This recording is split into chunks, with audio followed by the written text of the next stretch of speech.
Welcome back, you guys. Chris Wrestling Views with another video. So today, you guys, is the Smackdown review video. I'm doing this a day later, which is Saturday.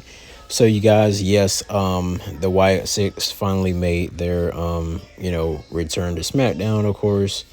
And the Motor City Machine Gun said they wanted to challenge the Wyatt Six, which was Joe Gacy and Dexter Lumis. So they end up having, Wyatt Six end up coming out, having their awesome entrance as they always have.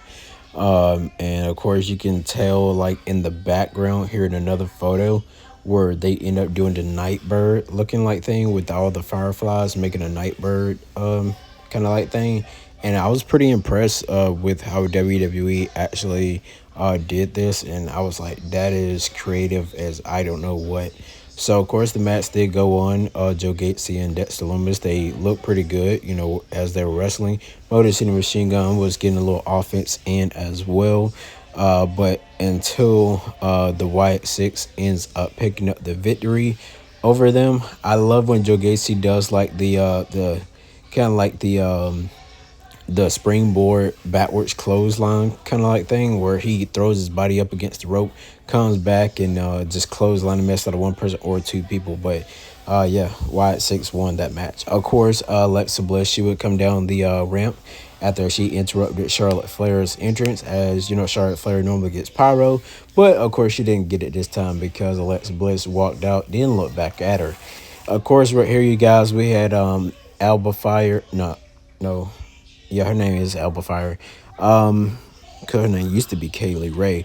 But of course, you guys, she would get into the the figure 8 leg lock, and while Charlotte is looking back, Alexa Bliss just came in and stole the pin, which Candice LeRae actually took. Candice LeRae actually took the pin as we heard the referee count to 3, and I was like, wow. So of course, Alexa told Charlotte, she was like, well, you need my help. And then Charlotte was like, nope, I do not need your help. And of course, this is the second time that Alexa Bliss was in this is her money, like she won the Money in the Bank qualifying match, and then she won this match here. So I'm like, dang. I was like, okay, I'm wondering what WWE is trying to do with these two here. I'm very curious to know and curious to see.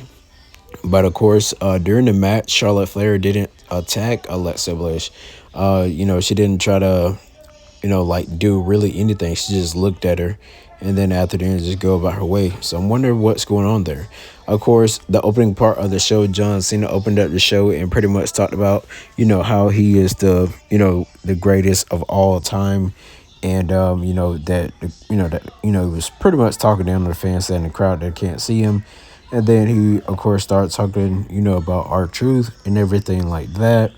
And, he's saying he was like the Mount Rushmore. And then, of course, that's, he holds up the title. He said, no, he said, this company doesn't matter. You don't matter. He said, the only thing that does matter is this championship. And then, of course, once he held up that championship, that's when Cody Rhodes ends up coming out there. And Cody Rhodes was like, was pretty much talking to Cena, and everybody pretty much is trying to beat some sense into Cena and trying to give him to realize, like, R-Truth try to beat some sense into him, Cody Rhodes trying to beat some sense into him. But yeah, that will all get interrupted by LA Knight. Of course, we did get Randy come out as well. I forgot to mention that, you guys. But yeah, all those 4 men were in the ring, like high quality stars. Of course, LA Knight, even though is like an upcoming mega star, but of course he was in there with the greatest wrestlers of all time, like John Cena, Randy Orton, and Cody, like some very, very big names in WWE. Of course, John Cena did walk away, and then he would get attacked by R-Truth. R-Truth was like pummeling down on Cena and everything, and R-Truth, it kind of threw me off a little bit because I'm so used to R-Truth to having the dreads. We did see Nick Aldis backstage. They didn't have like the mic or anything like that. Cena turns his hat backwards and start doing all these little finger gestures of some sort. And I was like, okay, that was why I was like, wonder why they didn't add the audio. Of course, Cena would come back out there again and say he is tired of the disrespect, which, he's disrespecting the crowd. But, for his, gimmick thing that he's playing, and he called out R-Truth, and R-Truth didn't come out, but you know who did? CM Punk. CM Punk pretty much cut a pipe bomb promo, and you know, told Cena he looks like a you know, he pretty much looked like a little kid that lost the baseball game or some sort like that. But it was actually pretty funny. And yeah, R-Truth versus John Cena next week on Friday Night Smackdown. Wonder if that's gonna be like the main event or how is that gonna go down. Now, of course, you guys, we did get the main event where we had Randy Orton versus Aleister Black. No, this wasn't the main event. Sorry, but this was the opening match. Excuse me. It was LA Knight. Uh, Anyways, you guys, we had a fatal four-way match. Person was gonna pretty much get put into the qualifying match. Bronson Reed did come out and attack LA Knight. LA Knight already knew that he messed up when he caused Braun Breaker his opportunity, and so he know Braun Breaker was right there behind him. But you guys, Randy Orton did. So LA Knight was going for the LA Knight was on the ground, and Carmelo Hayes was going for the last 48 or something 48. And so, of course, he would get RKO right on top of LA Knight. I was like, that was incredible. So, of course, you guys, we got Randy Orton versus Sami Zayn, you guys. I think this match right here is going to be next week on Monday Night Raw. So, I definitely can't wait to see those two collide. Two great stars. Jacob Fatu, he would end up coming out and talking about, you know, what he, you know, did to Solo. And he was pretty much, you know, talking towards Solo, and you know he called out the Lexington, Kentucky crowd and everything. Solo would appear up on the screen and pretty much saying that he's gonna forgive Jacob Fatu for what he did at Money in the Bank, but he said he's gonna be in the ring next week, and what he wants Jacob to say is "I love you, Solo." So with that being said, you guys, we did get like another member, possibly of Solo or possibly of Jacob Fatu that's gonna be on like live TV, because he came out and you guys know him. This is Tama Tonga and Tongaloa's brother, Hikuleo. Y'all know him as Hikuleo. And actually, you know what? WWE did let him keep his name Hikuleo. They didn't give him that weird name like it was reported on some Tala Tonga, but it was actually pretty cool to see. So we're just going to see what happens next week on Friday Night Smackdown. Of course, you got Jade Cargill. She would advance into the women's Queen of the Ring thing, and that's going to be pretty cool. Piper Niven did take the pin, you guys, by Jade Cargill hitting a Jaded on her. And I was like, dang, this is crazy. Also, Nia Jax was in this match as well, where she ended up throwing Jade Cargill over into Wade Barrett. And I was like, man, that is messed up. And yeah. And of course, Micha was in this match as well, but she didn't get much screen time. I would say she just got in for like a major moonsault. Now, Nia Jax did flick off.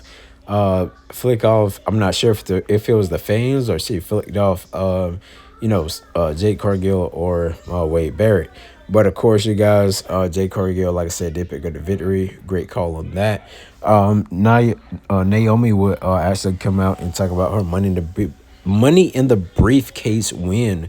Of course, Tiffany Stratton would come out there and say that Naomi is just all talk and no action. And that's when Naomi started playing with the freaking crowd, you guys. And the crowd was wetting her, and she was like, "You heard me, bitch." And I was like, "Oh shoot!" So the crowd kind of got caught off guard with that, and I felt like Naomi was definitely playing it, kind of without script for a second, you guys, because you know how her character is. And of course, she said she's gonna cash in on Tiffany Stratton, out of nowhere when she least expected, you guys. So wonder when is that going to be. Hopefully we'll get Tiffany Stratton like wrestle at Saturday night's main event, maybe at Women's Evolution. We'll definitely see. But I don't really feel like they're pushing Tiffany as strong as, how they were doing like other stars as the SmackDown Women's Champion. But that's just my personal opinion. Of course, Nia Jax came in there and you seen where she attacked Tiffany Stratton and so on and so forth. But this was the main event, you guys. We had Shinsuke Nakamura versus Andrade versus Cody Rhodes versus Damian Priest. Now, this match actually was pretty cool. I still don't like the fact that Shinsuke is still there in WWE. But what I like about Andrade, though, I definitely have to say when he hits like that rolling spinning elbow, I think that's what you call it, rolling or spinning elbow. He actually makes it look so impactful, and I'm like, dang. So it was pretty cool to see Cody Rhodes actually get a table out. You know, WWE wants to promote that Slim Jim thing, you know, big time. Because I don't think they had it in the center of the ring on SmackDown. I know they did for Raw, but with them doing the Slim Jim, you know, little table thing, WWE wanted to sponsor that on SmackDown, so they allowed Cody Rhodes to pull out that table, I believe. Now, of course, Cody Rhodes was successful. Pretty cool show, I would have to say, by the way. Rating on the show, I give it a 7 out of 10. But let me know your thoughts, your opinions on SmackDown last night. Thank you for watching Chris Wrestling Views here on YouTube.com. Make sure you follow me on TikTok at Chris with a K, HRIS 944. Till next time, you guys. I'll see you in my next video.